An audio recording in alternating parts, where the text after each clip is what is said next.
There is no doubt that inclusion has had a major impact on regular classroom teachers, who must now accommodate the individual needs of an increasingly diverse population of students. Today's general education teachers must now work closely with special education teachers to ensure that individualized education plans are followed and the educational needs of all students are being met. In researching and producing these videos, we observed and videotaped in dozens of inclusive classrooms from kindergarten through high school. In classes with regular and special education teachers working well together and all students engaged in the lessons, it was difficult to tell which students were special needs and which were not. It was also difficult to tell which teacher was special education and which was the regular classroom teacher because they integrated their instruction so seamlessly. We found an excellent example of this type of team teaching at Proctor Elementary School in Independence, Missouri. Here, special education teacher Trudy Harms joined Jamie Largent's 5th grade class for a lesson on riddles. In this classroom, the two teachers truly worked as a team, both in presenting the lesson and in providing help to individual students. As you will see, they work as equal partners in the instruction, in their interactions with students, and in their approach to classroom management. And now, Jamie Largent and Trudy Harms. Our objectives today is we are reading the core story together, and after we read the core story, then we are going to, the story is about the riddle. And after we read the story, then we are going to have the kids devise their own riddle. And the object of this lesson is for them to, well, take parts of who they are and to have the kids guess and bring out their own character traits, bring out who they are for their classmates to find. They're going to be talking a little bit about the main idea of the lesson and some compare and contrast. Through the riddle making, they're going to be doing a little bit of compare and contrast, only in a little bit more fun and adventurous way. So that's what we're going to end up working on today. As far as the way we work together, it's well, this is Jamie's first year at Proctor, and you would never know that the way both of our 5th grade teachers teach. They are just outstanding. They have great classroom management skills. They work exceptionally well with the children, and we just kind of play off of each other. She brings up a piece of the lesson, I back her up, I might throw in an idea. So you won't necessarily see one in the front, one in the back. Sometimes we switch, we're all over the place. The kids respond to the fact that both of us are in there. You'll find the kids answering one question from one and talking to the other one, or you might see somebody kind of exchange information with me to am I on track, am I going to say the right thing, and then they'll raise their hand. So as a special education teacher, I give backup to a lot of the children with learning disabilities and special ed support, but really interact with all the kids. And she does the same thing. She interacts with all of the children, whether they're special education children or not. So. And she's just a wonderful resource to have in the classroom. And the kids, they know that they can go to her for any concern, question, and that Ms. Harms is there to make it better, to help us. And just a wonderful, wonderful asset to 5th grade. And that's where you guys left off yesterday. The king said, if you guys can answer this riddle, I will make you one of my counselors. Very good. Looking for Kiesha, would you please start us off? After a long ride, he approached the charcoal-maker's home. And one of the things that I wanted to bring up about the seating arrangement that we have here, oftentimes you'll see kids and they want to sit in maybe some unusual seating arrangements. These kids at this age really kind of like their space. They like that whole feeling of an island. So we've tried several different varieties of arrangements in there. One little guy in the back of the room, he enjoys his solitude, and we've tried several times to actually bring him closer to the group, and it's just something that he's not comfortable with, and he is very, very happy with his spot more toward the back, right near the teacher's desk. And he has shown us, not only with his behavior choices and his attitude and how hard he's been working, this is where I need to be and this is where I'm most comfortable, and we don't mess with that. We leave that alone. You know, it's working, so leave it. And these kiddos like that whole island feel, so we've kind of let them separate their desks apart, and we really read a lot in not only what they say but how they act in how we set that classroom up too. How can a charcoal maker, such as yourself, who earns only 10 cents a day, make enough to live on? Whoa. So the king ended up finding out that the guy was not only clever, he was also, what, Caitlin? Honest. He was also honest, and he was actually even more clever because, Brandon, He saw his Majesty's face on the coins 100 times. and we had a little bit of a tough time figuring that riddle out, didn't we?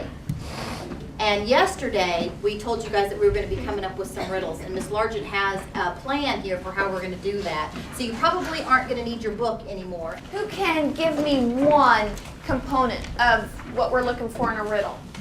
Okay. What do we have to have What do in you a riddle? have to have, Danielle? You have to have a question.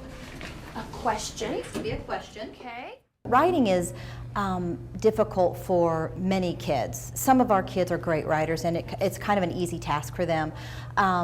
Reading and writing together, but especially the writing piece. So to have an activity that for kids is a little bit more fun, that's kind of the element that we like to bring into the picture as often as we can, so that they see writing as a fun way to kind of experiment with words and put them together and develop their vocabulary, work on their spelling. And as they work on these short pieces and these pieces that require a little bit of imagination and creativity, then they become just more eager to kind of get into some of the writing exercises and things like that. And like Jamie said, whenever they take the riddle that was in the story and they have to kind of focus on, what made that a riddle and what took that apart, and how did that, how did he come up with that answer and why, it makes them, instead of just answering flat answers, it makes them want to be more creative with their answers and again, kind of develop that piece. Okay. Looking for, thinking in your brain, a staff member, so someone that works here. I'm not a shrimp, but I love to eat them. Playing games is the way I get through life. Some people say I shine in armor. Who am I? Before you guys shout out the answer, well, before we call on somebody and they shout out the answer, remember, does that very first clue, does that give you all the information that you need? But does that narrow it down?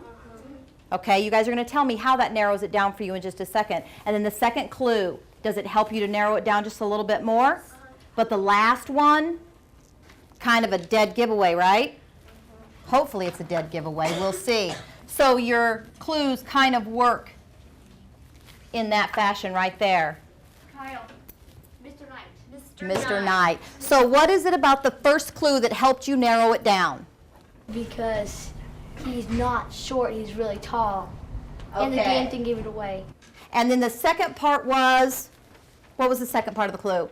The second part is playing games is the way I get through life. Oh my, Caitlin, who around here is all about playing games? Mr. Knight. Okay, so of the tall people in here, who's all about playing games, PE teacher, and then the last one was the dead giveaway, shines in armor. Who wears armor? Knights do. All right, so that's, if you haven't got it by the first two clues, the last clue is kind of a giveaway. All righty, so we're going to give you guys some boxes to fill here. And you guys remember your 4 square? How you fold it in a French fry? Can you fold your paper in a French fry right now?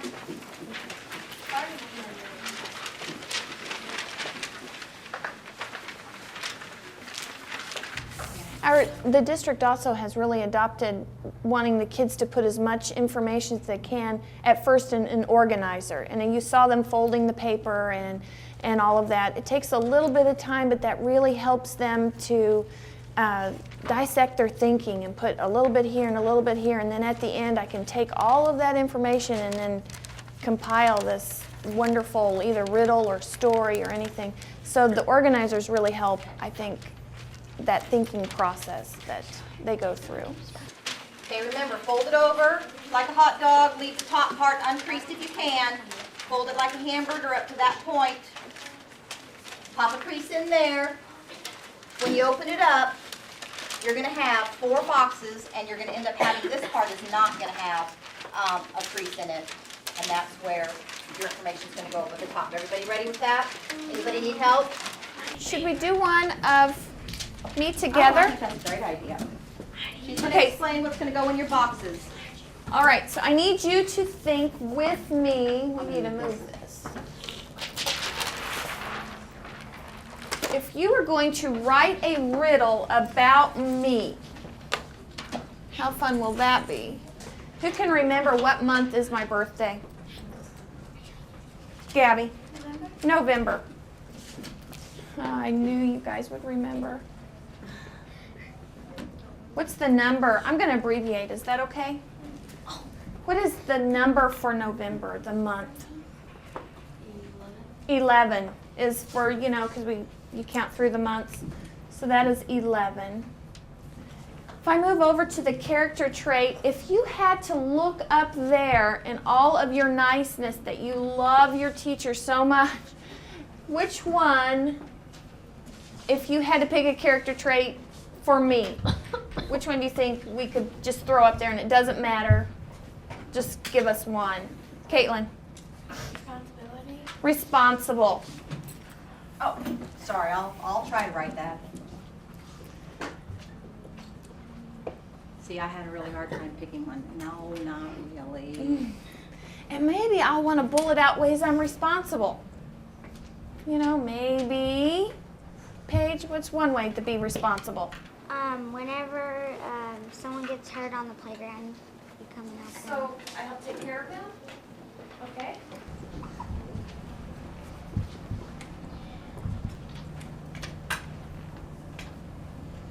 So if I were to describe myself, I might say that, let's see, do we have to know the exact, do you think I'm tall or short? Tall. So maybe I'll just write tall. Hair color? Brown. I'm sure, I was wondering if you guys would throw in any extra. Eye color? Blue. Now on my riddle, I went just a little bit different route. I used a piece of my name, and I used a piece of Mr. Knight's name to develop the last piece here. So what could I do with my So name? there's some option there too. Yeah, if I wanted to add something about my name, maybe this is not working for me. I can't think of a riddle about tall, brown, I've got a good sense of humor, but my name is Largent. What could I do with Largent? What could I do, Caitlin? I'm not large, but I'm small. Oh, so maybe I want to do something with my name. Very good, I like that. Would you like to hear the riddle I made, that Miss Harms made up? Oh, now come on. Okay, but give me one more thing. Give me something that rhymes with Largent. All right. Bargent. Something that's real. Ooh. Sergeant. Doesn't she get kind of bossy? Yes. I say, I hear it. That's Okay, where we're ready. That's where she went. She automatically goes there. Let's Okay. hear the riddle. All right, all right. I am small, but my expectations are large. When I teach my class, some call me Sarge. November's when I came to be. Can you figure out which teacher is me? Of course, hers had a little bit of a what?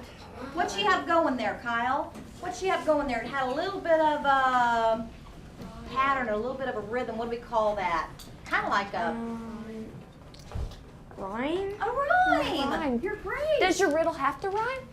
No. Mine? No. Mine didn't rhyme. Hers No. did. But just like what Miss Harms did with the triangle over there, you want to start off big and then kind of clue us in big time at the end. You can use your first name or your last name. You can use things about yourself, okay? But brainstorm some ideas. That's what these boxers are for. Brainstorm some bullet ideas. She wrote cold. I wrote chilly. Okay, so brainstorm some ideas. When you have some good ideas in your head, pop them in these boxes. And then down here, this is where you're going to start putting together your ideas, either in a rhyme or kind of like I did, where I went broad and then got real small. So use this time right now. Let us know. We will help you with spelling. Let us know. We can help you with some ideas if you need some idea development. We might ask your classmates to help you. So think about some things that you can say about you. Okay, what code would you click? Because I'm confused about this whole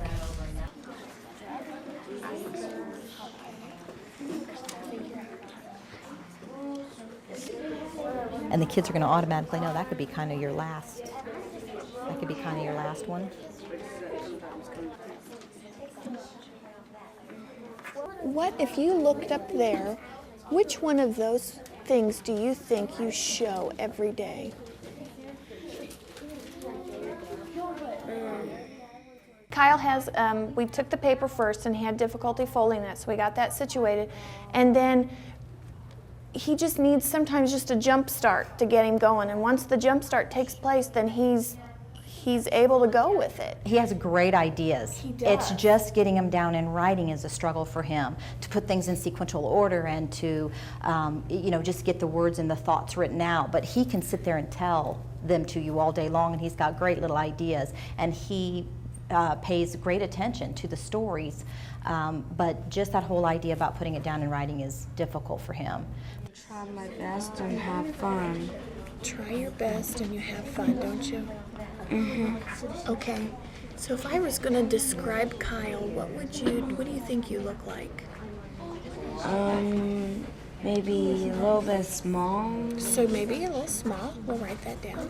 medium, smallish. Okay. What color do you think your hair is?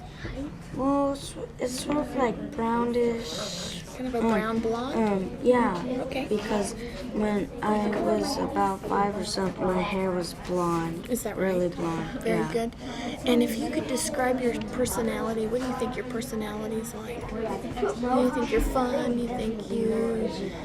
Oh, I think I'm sort of fun. You think you're fun? I think you Yeah. are too.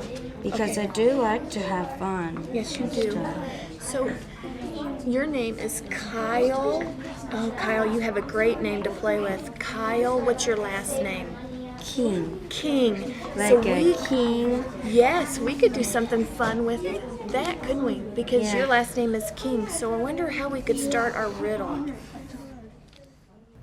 With Kyle, breaking that and sectioning off that paper helped his brain, helped me and him organize his thoughts. And once we got those organized and kind of a few words here and there to get him going, and he was just so pleased at the end that he'd come up with this wonderful riddle out of just a few bulleted words. And I think that's the beauty of Trudy being in there and being able to work with him one-on-one, and yet she mingles around, and that frees me up to work with him when I need to, and it's a wonderful situation. But more importantly, Kyle feels like he's a 5th grader.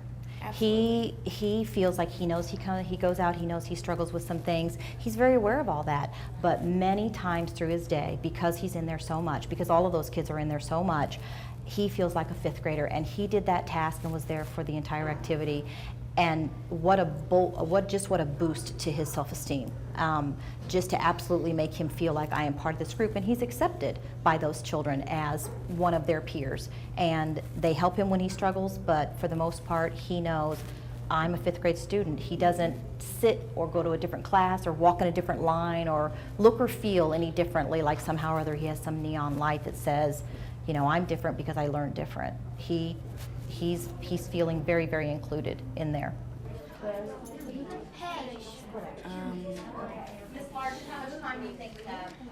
Maybe we should wrap it up in about 2.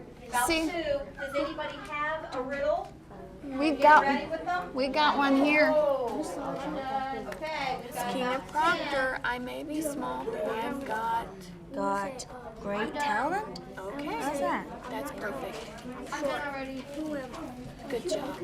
Okay. Now you're gonna just flip this over so nobody can read yours. Okay. How you girls doing? Good. Are you getting on? All right. What do you got going? When you're finished, start bringing them up to me, and then move your chairs back.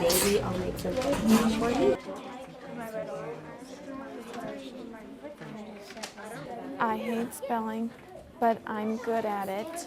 What's here? Ah, that's perfect. Okay, but we'll finish it tomorrow. Okay, we are not. Okay, raise your paper if you need us to come pick it up. It doesn't matter if you're finished or not, because we're going to finish them up tomorrow. Miss Harms, I was wondering, do you think we should read a couple? Oh, I think so.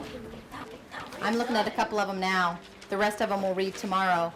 Okay, here we go. Here's one. It's a classmate, somebody in here. With great effort, I try my best, work hard, and have fun. As king of Proctor, I may be small, but I've got great talent. Let me read it again. Some light bulbs. With great effort, so this person described themselves. I try my best, work hard, and have fun. As king of Proctor, I may be small, but I've got great talent. David, Kyle King, what made you think it was Kyle?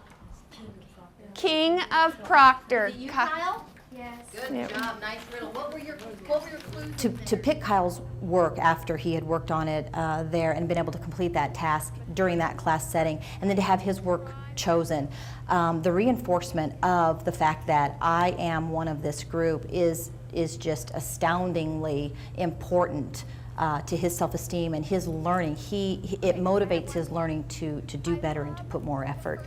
And I definitely think it reinforces that whole idea that I'm part of this room, I'm part of this community, and I can produce work just like everyone else in here. And so I think that just reinforces that whole idea of our system in there. Well, I felt the lesson went really well. I mean, the kids were able to compare and contrast, they were able to dissect the story, make it their own, and I think that that's when making the riddle, it came back that aha moments for a lot of them, that they were able to read something and then recreate it for themselves. Kind of make it come to life. When I saw Kyle's face after reading his paper that he had worked on his riddle, it just reinforces that that's exactly why he needs to be in the classroom. That is exactly why you stand up front and you feel like at times you're just pounding the information, but when they're able to produce something that they feel is so worthy, and to see that on their face is just an incredible moment. And I don't think that we want to kid ourselves in that these children aren't aware. They are aware. I learn different. I do things differently than my other classmates. So when they are chosen, or something that they've created is chosen, it's just like anybody anywhere. When something that you've created has been picked and it becomes the focus of attention, that puts them in the spotlight. And for a moment, even if it's just for a moment, inside their little hearts and inside their little heads, they're thinking, the spotlight is on me for such an amazingly great reason. And for someone who struggles with learning, or struggles with playing, or struggles with anything, to be in the spotlight for something that they've been chosen as, look at me, I've done something great, I've done something right, and all of the kids. And you saw the other children who turned, and their response was, we know who that is, And I mean, just the tie of that together, they are, they're just so connected, and they really do care about him. But for him to think, I was chosen, I was the center, and it's because I did something great. He will live on that for quite a while.